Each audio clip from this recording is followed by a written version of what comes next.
ben Zach. Zach is Yitzchak. Yitzchak. Yeah, Shlomo ben Yitzchak. Amanda.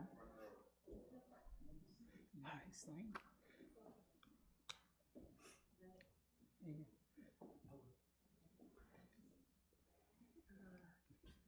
Signature.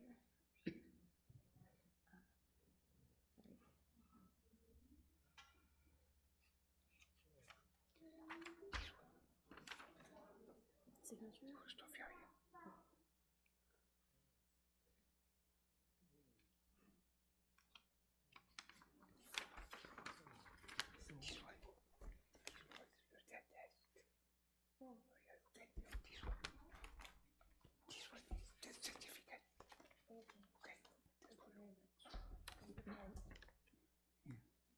Okay, you want to start? You ready to start?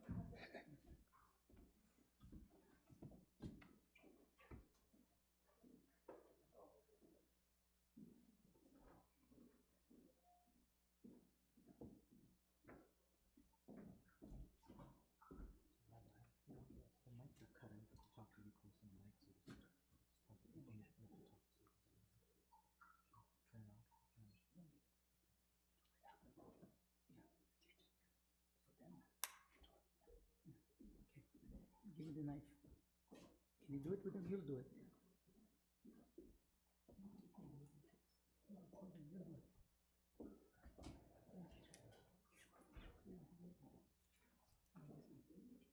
I'll ask him.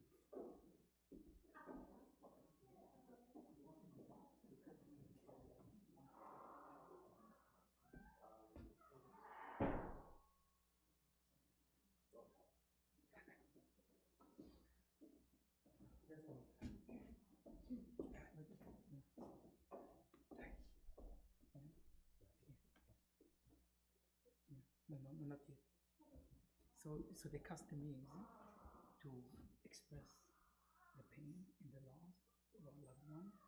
So the custom is either to tear a garment, to tear a piece of a garment, or even the symbolic to do something. So like Yeah, to the tie. Yeah.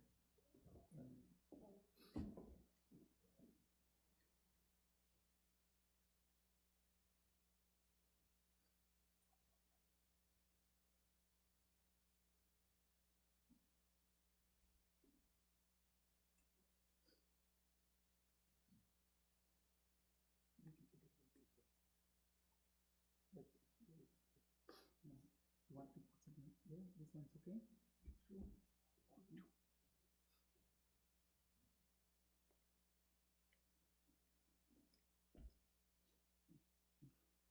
Do the ברוך אתה אדוני אלוהינו מלך העולם דיין האמת. May the Almighty God, our true justice, to accept him as master and guiding for him to move on to next life.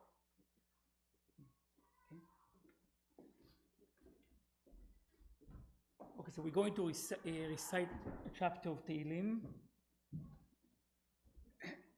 מזמור לדוד, אדוני רואה לחצר, פעילותו של ביצר במלאכות ינהלני. להפשיר ישועבב ולמען צדק למען שמו, גם כהלך בגץ המוות ורק אתה עמדי. שבטך ומשענתך המה נחמוני. תערוך לפני שולחן לגץ עוררי, כי ישנת בשם ראשי כוסי לוויה, אך טוב וחסד יזבון כל מחיי, ושבתי בית אדוני לאורך ימים. So we gather here today to bring Stephen Shlomo ben Yitzchak to his final rest. It was shocking for all the people who knew him. Maybe we felt a bit too early for him to move on to next life. But as we just, in Judaism, we experience in Judaism, we experience the loss by accepting the judgment that the life on earth was completed, and the Shlomo will be moving on, Stephen, to his next life. And we'd like to hear more about him. The reason why we like family to speak about the loved one when they move on to next life. Because in Judaism, we believe that life continues and there is a next life. And all the moments, all the special moments and memories that we remember from our loved ones are those moments that we carry on for the rest of our life. And when we carry on those special moments, we live them, continue to live their life, or we continue to live their legacy. And I would like to ask Matthew to come and speak, if you want.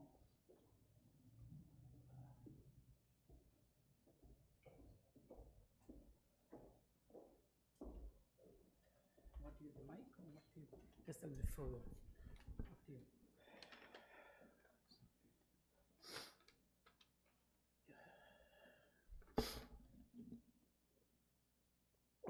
First off, I'd like to thank everyone for being here. Stephen Ronald Tex was my dad, my father, my friend, my roommate, my second child.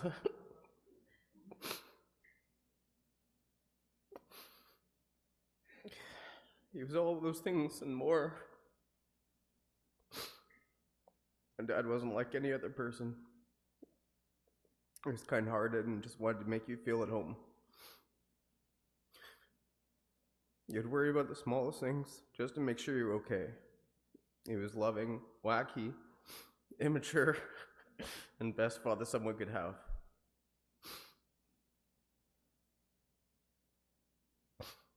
When I was 13, I moved to Calgary to have a life with my dad and Corinne. I loved it there. We had 3 dogs and 1 cat. We had all the freedom in the world, a kid's dream. I have a lot of stories of my dad. It was never a dull moment with him. One Thanksgiving, we had a full house. The whole family was there.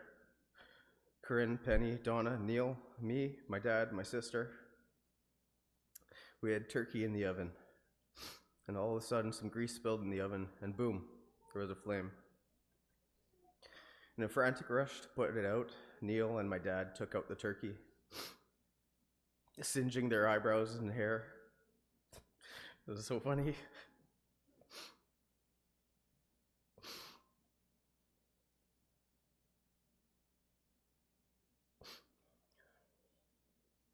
When I would work late, my dad would pick me up from work, unless hockey was on. We'd have the funniest conversations. One of those conversations lasted 20 years. Me and him were just talking about it 2 weeks ago. Still laughing. So my dad picked me up from work, and we were stopped at a light, and we had a conversation about my sister, Amanda. And I think I said something like, Amanda's feeling more like a girl lately because she was wearing a dress in pictures. But all he heard was me saying, I feel like more like a girl lately. He wouldn't let it down even up to 2 weeks ago.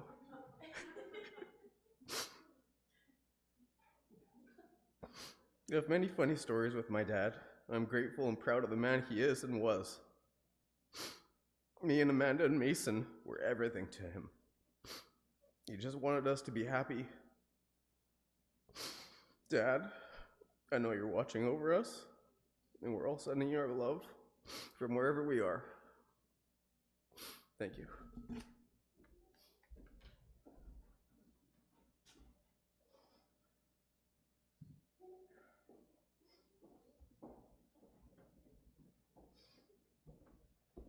I'd like Amanda to share a few words. Hi. I have some words from my aunts. They go right here. And then I'll go through mine. So our aunts, they're my dad's younger sisters. They live in Montreal. They couldn't be here. This is from them. Stephen was the kind of person you heard before you saw. His laughter could fill a room, so could his love. He had that rare spark, that magnetic energy that made people feel comfortable, welcomed, and wanted. He was the one cracking the jokes, telling the stories, and somehow managing to make even strangers feel like family. But beneath the booming laugh was a deeply kind and generous soul. Stephen didn't just walk into your life, he showed up.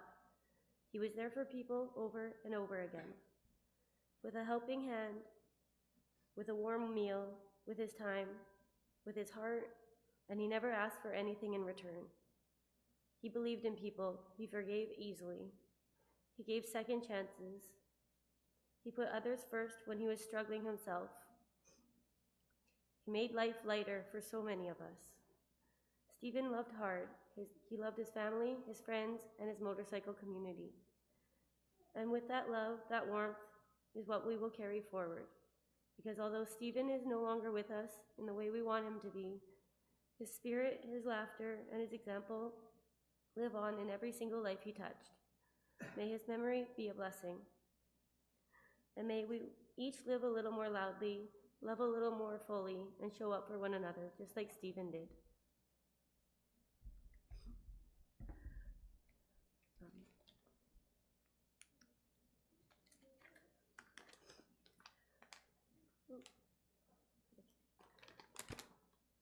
This one's from me. Most of you know my dad, but for those of you who didn't, he would have embraced you as family from the start. There was no kinder soul out there. From his immature pranks to even more immature jokes, he just wanted everyone to be happy. Our parents came from Montreal, here from Montreal with us when Matt was around 1 and I was around 3. Dad got into window covering sales, and then he had to move to Calgary for work when I was 12. He met our late stepmom, Corinne, there, who kept it on a good, sturdy path, and Matthew moved out there with them. I have a few stories to tell about him that captures what an amazing person he was. First, thank God the iPhone came out. If anyone was around, especially a stranger, even in the checkout line, he would pull out his iPhone 5 and show them everything he was proud of. From his six-pack abs in his 20s, to my brother and I, and all the dogs he owned, you were going to see them whether you wanted to or not. Watching hockey when we were little with him on the weekends, we would play on the ground with those tiny hockey sticks during intermissions. He absolutely loved the Montreal Canadiens and the Calgary Flames. And the water fights, even through the house with a hose, Corinne lost it. His dad jokes made him popular when they really shouldn't have. I'll always remember him warming up my car in the freezing Calgary cold before I would end my bar shifts in the middle of the night. I wouldn't even know how my car was warm.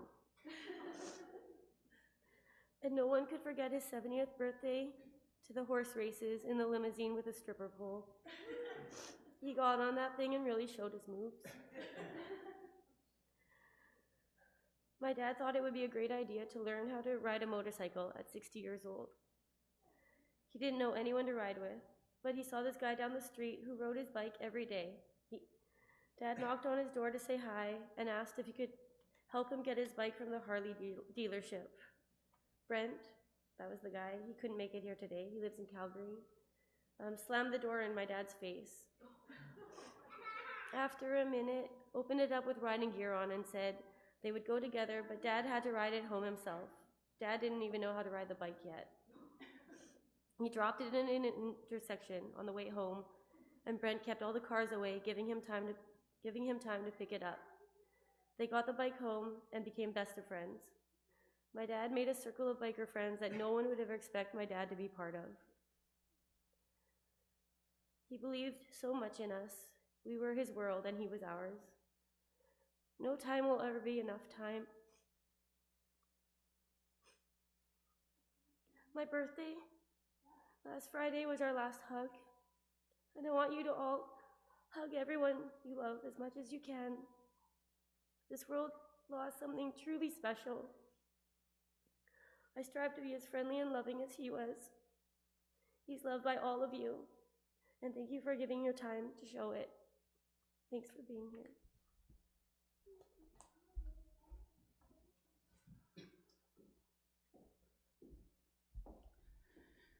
Just listening to the stories of Matthew and Amanda and his sister, there's one of the most fascinating stories in the Talmud that I like to share with you. One of the most famous Talmudic sage, name was Rabbi Joshua ben Levi. Rabbi Joshua ben Levi was a very special individual. And one day he was asking the prophet Elijah in his meditation, tell me who is a special soul down here that I should meet. I would like to meet somebody very, very special. Can you please let me know which person I should spend time with? And Elijah the prophet tells him, go to the marketplace. And there's an individual there sitting in a certain corner, and he gave him the exact location. And he said, if you go there, you will meet a very special guy.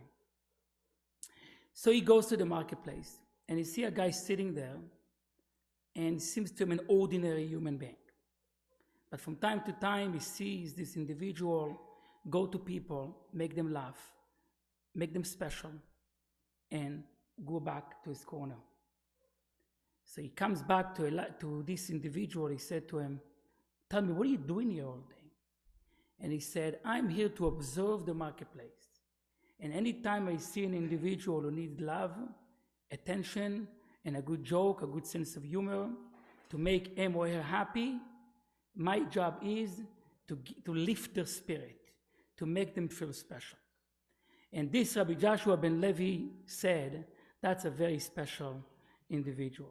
Many times in our life, the way society defines people is based on all kind of qualification or what we call net worth. Judaism, especially after the individual passed on, we see it even more. Most important value in life is the love and the time that you spend with your loved ones. Your care to the individual. And not only to the people in your immediate family, also to your neighbors, to the people around you. And in Judaism, this is a very special human being. A special human being is someone that leave a legacy behind, that people remember their love, their humor, their care, their warmth. And those moments that lift them up. When I was down, this individual came into my life and lifted me up, even for one moment, even for 2 moments. And this was Stephen, a guy that I can see, I looked at the pictures, I can see the fruit of life. You know, the fruit of life of bringing joy to other people, caring about other people. You know, he passed away, and the funeral now is in the week of the Torah is counting the Jewish people, counting the people. And there's a whole portion about numbers. How many people were in tribe of Reuven? How many people the tribe of Shimon? How many the tribe of Levi? And one of the commentators explains why we keep counting the people. He says God loves people. He loves his creation. He loves people. And when you love people, you keep counting them. Just like when you have something valuable to you, you always keep counting it. And Stephen had clear priorities in life. He loved his family, and he loved spending time with them.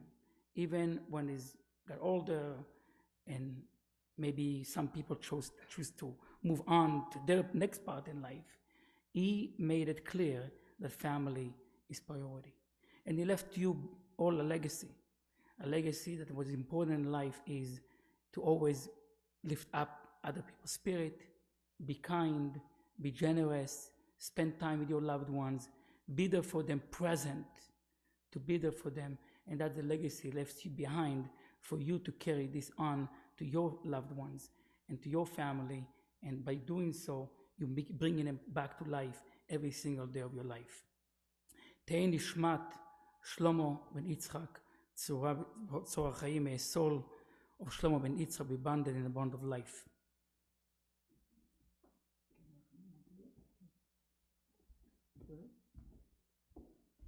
El Madar Hamimne, Shochen Bamromimne, Am Temnocha Nchona, Tat Kalfer Shchina, ובעלות קדושים טהורים, כזרקם את נשמת שלמה בן יצחק, שהלך לעולמו בעבור שמתפללים, ועד אזכרת נשמתו, בגן עדן תהיה מנוחתו, לכן ברחמים יצר צדק כנפיו לעולמים, ויצרו ויצרו החיים נשמתו אז ומאום נחלתו, וינוח בשלום על משכבו, ונאמר אמן.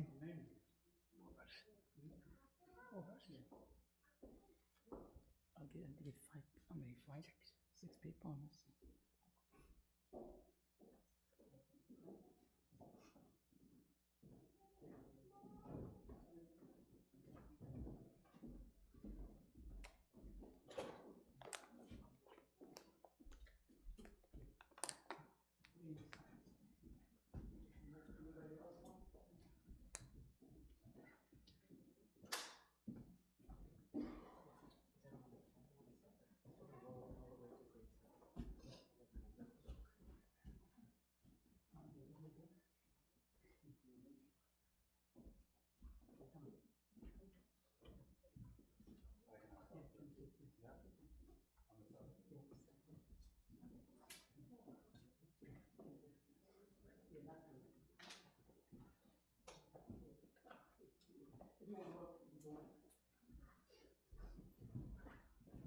So we make 7 stops to remember the different journey that we go through our life. So every in our life, the third, the second, the third.